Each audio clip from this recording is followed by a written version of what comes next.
12টা বাজে 10 মিনিট বাকি, just 5 minute আগে আমাদের জুনিয়র ডাক্তারদের টিমটা বেরিয়ে গেল। ওনাদের পক্ষ থেকে 42 জন সাইন করেছেন।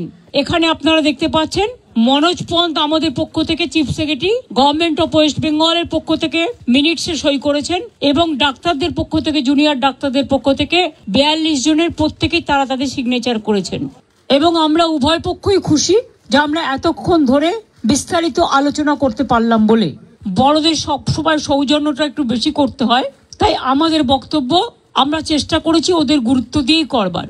এবং ওদের যে 5টা ডিমান্ড ছিল তার মধ্যে ফার্স্ট ডিমান্ড তো ইনভেস্টিগেশন সিবিআই, ওটা তো অলরেডি সিবিআই করছে এবং সুপ্রিম কোর্ট মনিটরিং করছে, ওটা নিয়ে তো আমাদের হাতে নেই। প্লাস ওদের 4টে ডিমান্ড ছিল।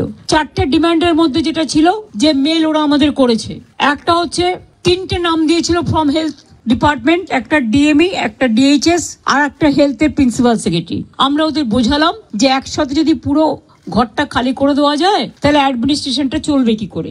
সুতরাং আমরা ওদের কথা মতো ডিএমএ এবং ডিএইচএস কে সরাবার সিদ্ধান্ত নিয়েছি এবং তাদের সম্মানজনক ভাবে, এর থেকে উঁচু পোস্ট ওদের আর কিছু হয় না। তো যাই হোক, যে একজন ডিএমই হতে পেরেছে বা ডিএইচএস হতে পেরেছে এবং তারা যথেষ্ট জাস্ট হয়েছে, নতুন বেশি দিন হয়ওনি, কিন্তু যেহেতু ছাত্রছাত্রীরা বলছেন ওদের প্রতি আমাদের আস্থা নেই, তাই তাদের ব্যাপারটাকে গুরুত্ব দিয়েছি। বাট এটাও ঠিক, আমি কিন্তু ডিএমই কে বা ডিএইচএস কে আমরা কাউকে অসম্মান করিনি, কিন্তু ওদের বিরুদ্ধে যেহেতু চিকিৎসকদের ক্ষোভ আছে এবং তাই ওদের দাবি মেনে নিয়ে আমরা বলেছি এই দুজনকে সরানোর সিদ্ধান্ত আমরা নিয়েছি। 3 নম্বর হচ্ছে ওদের যেটা ডিমান্ড ছিল 4 নম্বর, 3টের মধ্যে 2টো করলাম।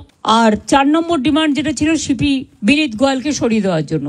বিনীত গোয়েল ওদের কাছে নাকি আগেই স্বীকার করেছিল, যেটা ওরা মিটিং এ বললেন, যে আমি পদত্যাগ করতে চাই, কারণ আমার মনে হচ্ছে তোমরা যখন আমার প্রতি আস্থা রাখতে পারছো না, তোমাদেরও যেমন পরিবার পরিজন আছে আমারও আছে, এটা ওরা আমাকে মিটিং এ বললো।